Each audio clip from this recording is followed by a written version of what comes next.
news. Spotify does it to artists again. Now, when you upload your music to Spotify, keep in mind you're basically signing a record deal without a lawyer. When you click that terms of service, the updated terms of service make it clear.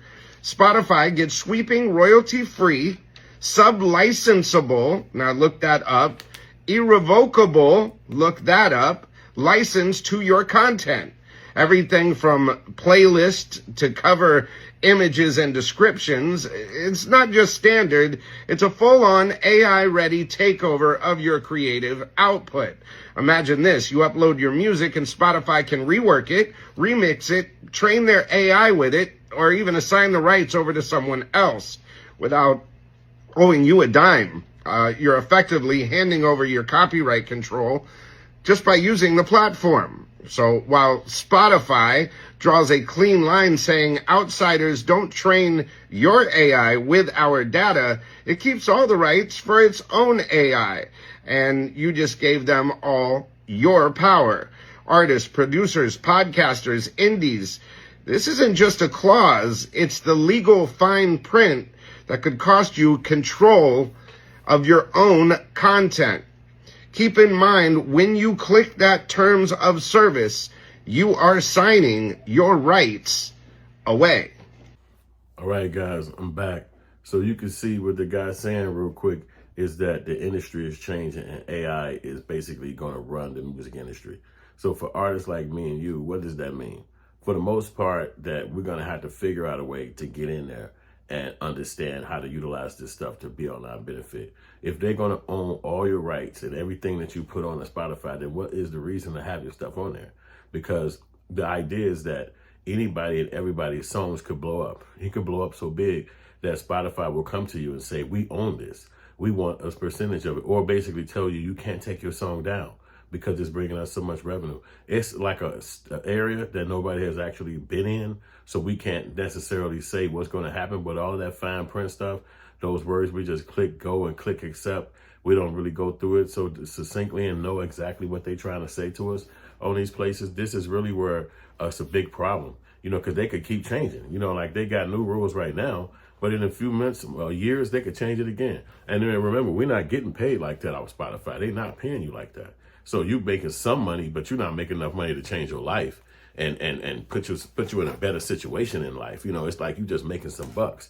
But we trying to get rich. Like, they're giving you pennies. Now they saying they're going to own your rights to your stuff.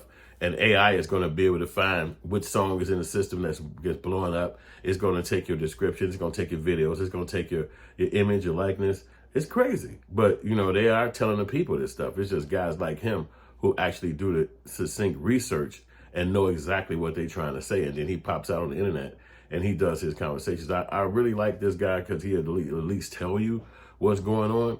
But seeing how the industry is switching and moving so fast, you almost got to do your own research, because what if he hasn't done his studies? What if he don't do his research and you wouldn't be able to know nothing? So you have to kind of do your own work and your own research to understand how the industry is changing and why it's changing so rapidly.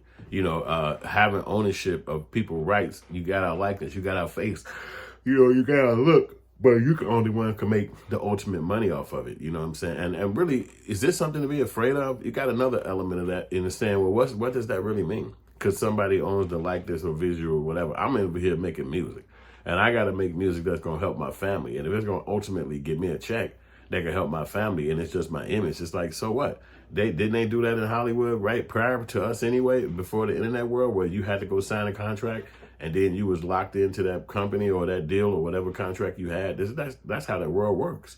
So it's not like they're gypping you or trying to gyp you. It's they're changing the playing field. They're making sure that no matter what, they're going to own what you putting out. And that right there is something to question. Like, why do you need to own it? Like, if you're not making it, you're not in the studio with me, why you need to own it? Let me just use your platform and give you a cut off the ads. Let me give you a cut off the, maybe whatever, some other element like t-shirts or something. But not you're going to own my music or own a portion of my music or you have rights to my music. That's crazy. It's like, so basically putting your music up there, you giving them free rights to your music, because a contract with a record deal is supposed to be a transactionary, which means you get upfront money, and that upfront is also paying you, and then it's giving you money to go make your new album. So wherever you need to go at, wherever you need to be to make your new album, whatever inspirations you got, they pay you the money. You go make the song, they can sell it. So this company is not doing that. They're not selling our music for us.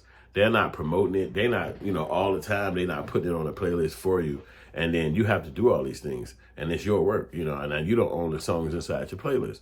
But the guy's saying that they're going to own your playlist. So it's like, damn, all my songs, even the songs I like, well, they're going to probably still own those songs. But the whole point about it is like trying to navigate the understanding of all of it is going to be really a big challenge, because these rulings come down and nobody even know what they're making on Spotify. You put music up there and you barely seeing $3.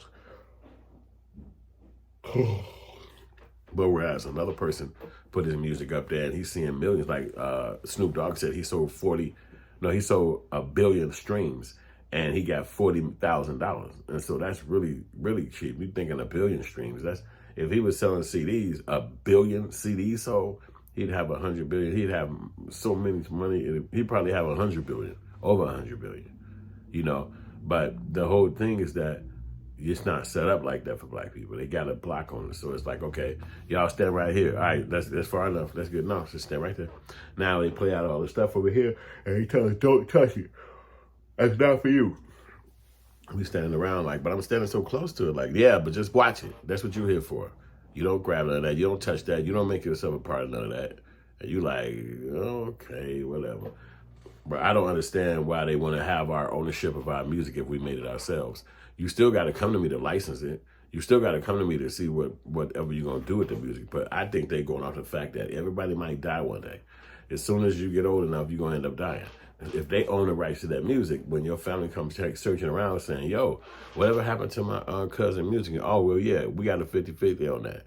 So we still give you a cut, but we had a percentage of his music inside our bills. So we looking forward to that to come in because, that's how the rap game is. Somebody pass away and then they fame still sustains. It's not like you pass away all the time, not all the time, and you just disappear. Most even low-end rappers who don't even have the fame and credibility like the other ones like from New York have. And they really, something happened to them and it's national news. Like, we hear about it up here in the city I'm from. But I do believe that it would behoove my brother to try to fix this scenario. That's what I would say.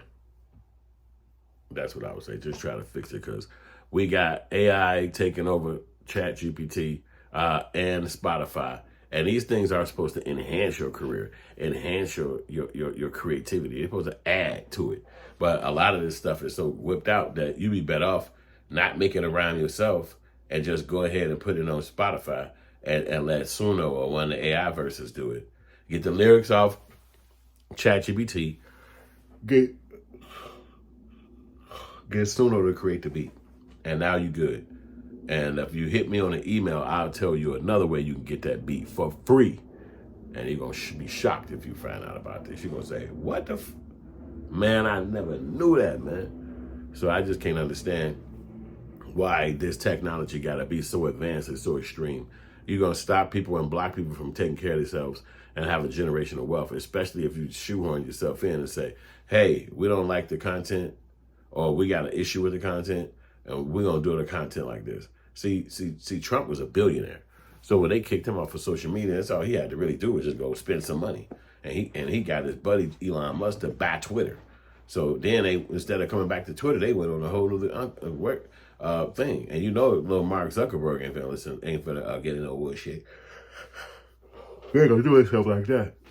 So that's what I got on this subject, y'all. Like and subscribe, hit the buttons. Let me know y'all show some love, and I appreciate y'all showing love because this is a dope show. This is a podcast that you're going to love. My name is Yusef 2 times, and this right here is my podcast, and it's 2 times 2 real. Let's get it. Peace.